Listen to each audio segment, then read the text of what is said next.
Episode आप लोगों को बताने वाले हैं R S Agarwal math class 6 chapter number 18 exercise 18 का क्वेश्चन नंबर 4 जिसमें राइट ट्रू और फॉल्स मतलब कौन सी स्टेटमेंट ट्रू है और कौन सी स्टेटमेंट फॉल्स है ये आपको बताना है। तो सबसे पहले यहाँ पे फर्स्ट वाले में है each radius of a circle is also a cord of the circle. यहाँ पे कहा जा रहा है कि एक सर्कल का जो रेडियस होता है वो एक सर्कल का कॉर्ड भी होता है। तो अगर हम बात करें तो ये आपके पास सर्कल है, ठीक है, और ये है उसका रेडियस। रेडियस क्या होता है? रेडियस मतलब जैसे अगर सेंटर है आपके पास जो सर्कल का है तो वहां से लेकर के वो लाइन जो कि सर्कल के किसी भी पॉइंट को टच करे, ठीक है। तो ये आपका सेंटर है, यहाँ से एक लाइन गई, इसने सर्कल के इस पॉइंट को टच किया, ठीक है, या कह सकते हैं इंटरसेक्ट किया। ओके, अब यहाँ पे अगर हम बात करें कॉर्ड की तो कॉर्ड आप हम ऐसे बनाते हैं।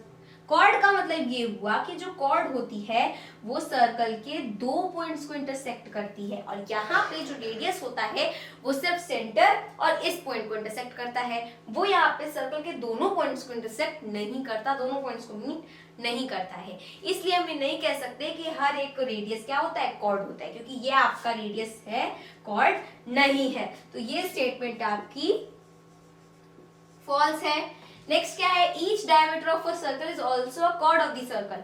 अब जो एक सर्कल होता है उसका डायमीटर कॉर्ड होता है। तो देखिए कॉर्ड में अगर हम बात करें, अगर सबसे पहले डायमीटर, तो डायमीटर में ये आपका सेंटर है, तो ये हो गया आपका डायमीटर। कॉर्ड क्या होता है? कॉर्ड जैसे आपका ये हो गया, लेकिन जरूरी नहीं है कि जो आपका कॉर्ड है वो ऐसे नीचे से ही बने, छोटा सा ही बने, नहीं। कॉर्ड का मतलब कि बस वो किसी भी सर्कल के दो पॉइंट्स को मीट करे। तो अगर हम क्या करते हैं, अगर हमारे पास ये सर्कल है और हम कॉर्ड को ऐसे बना देते हैं सेंटर के साथ में, तो क्या ये हमारा कॉर्ड गलत है? नहीं है। यानी कि ऐसे भी कॉर्ड बनाई जा सकती है और ऐसे भी बनाई जा सकती है। तो ये क्या है, डायमीटर भी है, कॉर्ड भी है। तो यानी कि हाँ, जो डायमीटर होता है सर्कल का वो कॉर्ड हो सकता है, ठीक। The centre of a circle bisects each chord of the circle. अब ये तो बिल्कुल ही गलत है, किसी को भी समझ आ जाएगा। अब जो कॉर्ड होता है वो, अब यहाँ पे देखिए इसमें ये वाला जो कॉर्ड है वो सर्कल के इस सेंटर को बाइसेक्ट कर रहा है, बट अगर हम बात करें इस वाले कॉर्ड की तो क्या वो सर्कल के सेंटर को बाइसेक्ट कर रहा है? नहीं कर रहा है। और यहाँ लिखा है bisect each chord of the circle, यानी कि सर्कल के हर एक कॉर्ड को सेंटर बाइसेक्ट करेगा, तो दैट इज फॉल्स, ठीक है, क्योंकि हर एक कॉर्ड को जो सेंटर है वो बाइसेक्ट नहीं करता है। देखते हैं जिसमें यहाँ पर है a secant of a circle is a segment having its end points on the circle. इसका मतलब ये है कि अब एक जो सर्कल होता है उसका जो सेकेंड होगा उसका एंड पॉइंट सर्कल पर ही होगा।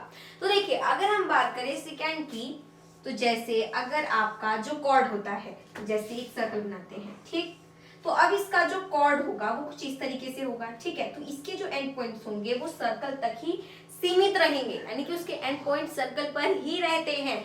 बट जो सेकेंड होता है उसके एंड पॉइंट्स जो होते हैं वो सर्कल पर नहीं होते, सर्कल के एक्सटीरियर साइड होते हैं, यानी सर्कल के बाहर होते हैं। आप देख सकते हैं, ठीक है, जो कि सर्कल को टू पार्ट्स में डिवाइड करता है, वही होता है हमारा सेकेंड। और इसमें एक चीज ये है कि जो सेकेंड होता है वो बाहर की साइड पे एक्सटेंड होता है, उसके एंड पॉइंट हमेशा एक्सटीरियर साइड में होते हैं, ना कि सर्कल के ऊपर होते हैं और ना ही इंटीरियर होते हैं। तो यानी कि ये वाली स्टेटमेंट आपकी फॉल्स है, सेकेंड के एंड पॉइंट्स कभी भी सर्कल पे नहीं होते।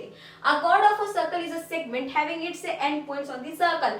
हमने अभी आपको बताया कि जो सर्कल का कॉर्ड होता है उसके एंड पॉइंट्स सर्कल पे होते हैं, जैसे कि आप यहाँ पे देख सकते हैं, उसके एंड पॉइंट्स ना इंटीरियर होते हैं ना एक्सटीरियर होते हैं, वो सीधे सर्कल पर ही लाई करते हैं। तो यानी कि ये वाली स्टेटमेंट आपकी क्या है, ट्रू है। तो इस तरीके से क्वेश्चन नंबर 4 सॉल्व मिलते हैं अपनी अगली वीडियो में। तब तक के लिए मेरे सभी दोस्तों को मेरी तरफ से जय हिंद, जय भारत।